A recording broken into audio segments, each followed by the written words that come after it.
I do want to talk about some of the reading-ish challenges that I would want.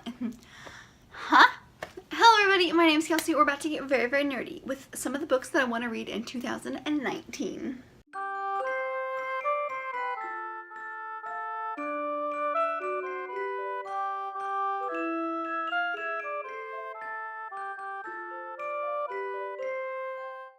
So as it is getting into the very end of the year, it is time to look ahead to the next year and what your reading plans and life plans, I guess, are for that year. I will be doing a full video later on, basically looking ahead to what 2019 offers, but I do want to talk today about some of the books that I definitely want to read next year. I do want to focus next year not just on the books that are coming out next year that I'm very excited about, but I want to focus on some books that I have in my collection. So I decided to compile a list of 12 books, one for each month, that I already own and that I definitely I'm gonna, take the time to make sure I read. And I picked 12 so that regardless of what happens next year, I always have one book per month. So I can get through this list, I believe, by the end of next year. Without further ado, let's just go right on into the list of books that I want to talk about today. So the first book that I want to talk about today is Mun Mun by Jessie Andrews. This is set in a world where basically how big you are is based on how much money you have. So if you've got a lot of money, you're like a giant. But if you have not a whole lot of money, or what they call little pores,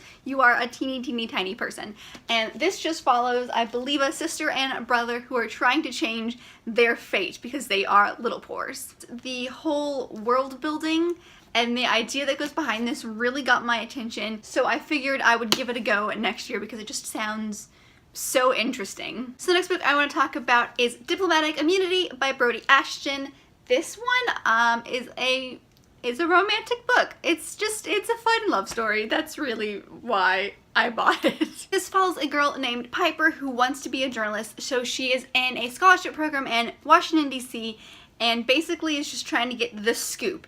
And her scoop happens to be the son of the Spanish ambassador, Rafael, who just so happens to pop into her window one night asking for help. It kind of poses the question of how can she get her big break yet not hurt the boy she loves. I think this is super cute and I'm very excited to read this. Like I've said multiple times, I love romance and I love love stories, so this is just going to be one of the ones that I pick up for next year. The next book I want to talk about is probably the one that I want to pick up first out of any book of next year, and that is The Chaos of Standing Still by Jessica Brody. This takes place on New Year's. This follows a girl named Ren who is in the airport on New Year's, and she has a mix-up with a boy and they somehow swap phones. The problem is there is a text message on Ren's phone that has never been read, and it is the last thing that her best friend sent her before she died, and New Year's is the 1-year anniversary. So it sounds like some kind of, dealing with grief, yet also having a bit of a romance story in this as well. What better way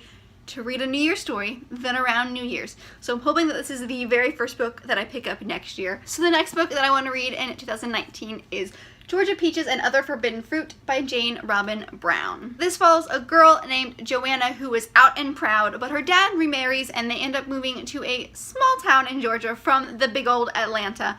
And he basically asks her to kind of stay in the closet just to make the transition easier, and of course she's not happy about that at all, but she does it. And then it sounds like she ends up falling in love with the queen bee of the school. And the queen bee may have fallen in love with her. I'm really intrigued by this. The cover is gorgeous. That's what drew my attention. Also Georgia, because home. I'm really intrigued by the whole relationship between her and her father, because he sounds like he was okay with it until he got remarried and moved. So I'm wondering what changed there and how she's going to handle that situation with her dad. There's a lot about the story that is really intriguing to me, and I love it and I want to know more. So I hope to pick this one up next year as well. So the next book is one that I am so excited for, and honestly I forgot I had it because it was hiding on one of my double shelves, and that is Circe by Madeline Miller. This one I've had for a while and it literally follows the story of Circe. It's just a fun retelling. I am so excited. This cover is gorgeous, and ever since this came out I've been dying to read it, and like I said, I honestly forgot that I got it. How does one do that when they're that excited about a book? So I'm really intrigued how she's going to put her fun little spin on this. Love Greek mythology, so I'm very excited to get into this one. The next one is one that I'm not quite sure how long I can wait to read it because I am that excited about it. And that is Obsidio by Amy Kaufman and Jay Kristoff. This is the third in the Illuminae File series. I've had this book since it came out this year. Like, it's been months. And I just want to read it. I want to read it and I want to know what happens because this is the end of this series. This is the end. That's it. I'm not going to go into too many details about this because it is the finale of a series, but it basically is a fun sci-fi set in space, AIs all over the place kind of story. It is also told in file format and just fun little interesting ways. Oh look, there's a picture of a baby. I hope that didn't spoil anything. But it's just told in fun new ways, and my new favorite way to read these books is to listen to the full cast recording while I'm reading because it just gives you like a full experience, and I loved that when I was reading Gemina. So I'm excited to get around to this one because I need to know the end. So the next book is, I don't even know if you classify this as, but it is the most different out of all of these, and that is Bad Girls Throughout History, 100 Remarkable Women Who Changed the World by Anne Shin. It's exactly what it sounds like. It is just a collection of 100 women who changed history. But my favorite part is that you have like a nice little fun story about them, about their life, and then the art is absolutely gorgeous. I mean, it's the same throughout this entire book. They've got like people you've heard of. There's a couple people in here that I definitely haven't heard of, but like there's just so many people in here that I just want to know more about. I know Jane Austen is in here. I believe Oprah is in here later on. Margaret Thatcher is in here, but like the artwork is just absolutely gorgeous, and I just was drawn to it when I found it on the shelf. But I'm hoping to finally get through this because it is absolutely gorgeous, and I want to really sit down and learn about people that I have known and learn about people that I definitely didn't know anything about. So I can't wait to hopefully get around to this one very, very soon. So the next one is a more recent one, as in I got it this month, and that is A Spark of Light by Jodi Picoult. This basically follows a women's reproductive clinic, and in the middle of a random day, a man comes in with a gun, starts shooting at the place, and basically takes everyone hostage. And the man who is doing the negotiations finds out that his 15-year-old daughter is one of the people that is inside. But what grabbed my attention the most is this paragraph that I want to read to you because it makes me want to like learn more. This daughter who is 15, her name is Ren. She will share the next intensest few hours of her young life with a cast of unforgettable characters. A nurse who calms her own panic in order to save the life of a wounded woman. A doctor who does his work not in spite of his faith, but because of it, and will find that faith tested as never before. A pro-life protester disguised as a patient who now stands in the crosshairs of the same rage she herself has felt.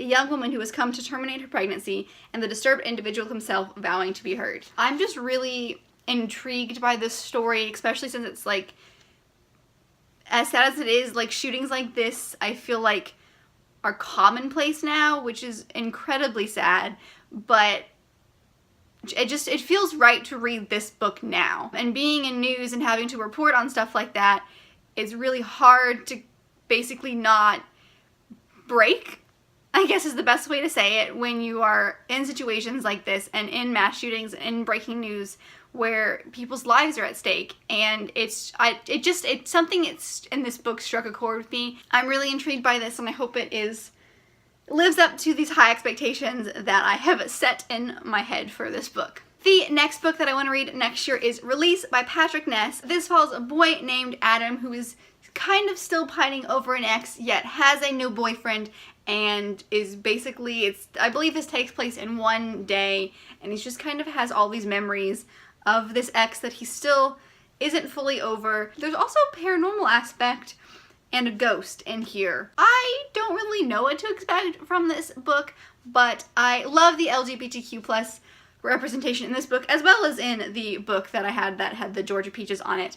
So I'm really intrigued by this story, and it's one that I've had on my list and my bookshelf for a while. So obviously I need to get reading because I am behind. So the next book that I want to read next year is Amanda Wakes Up by Alison Camerotto. This one I've actually started reading and got really, really into, and then stopped because I believe a readathon and just never got back to it. So we're gonna fix that. This follows a girl named Amanda who is a reporter and just happens to stumble upon this position at a new cable network to be the morning female anchor. This is my life.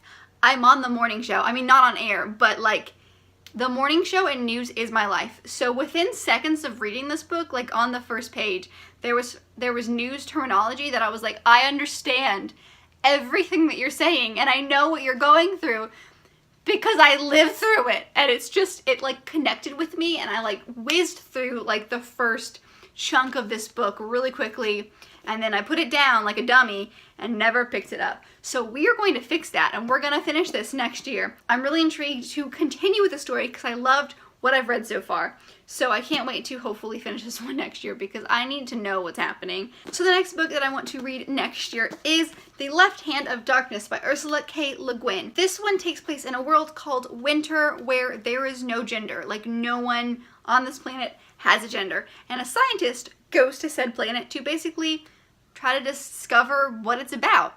But this scientist might fall in love with a person there. And that sounds so interesting. Just the idea of having a race of people that doesn't have a gender. I am excited to finally get around to reading it because it's about dang time. I'm just saying. And the last book that I'm going to show you is actually a duology, but I don't know if I can finish both, so I'm just going to show one. And that is Six of Crows by Leigh Bardugo. Yes, I know, I have not read this duology yet. I've heard amazing things about this series, and I've heard that the second one is even better than the first, so I need to know what the hype is about.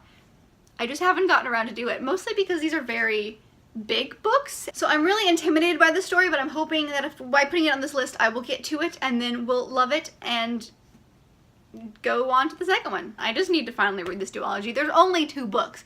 You wouldn't think it's that hard, but for some reason it's taking me forever to get around to it. All right, those are 12 books that I want to read next year, and by telling you, I'm hoping that I will stick to them because now I have witnesses.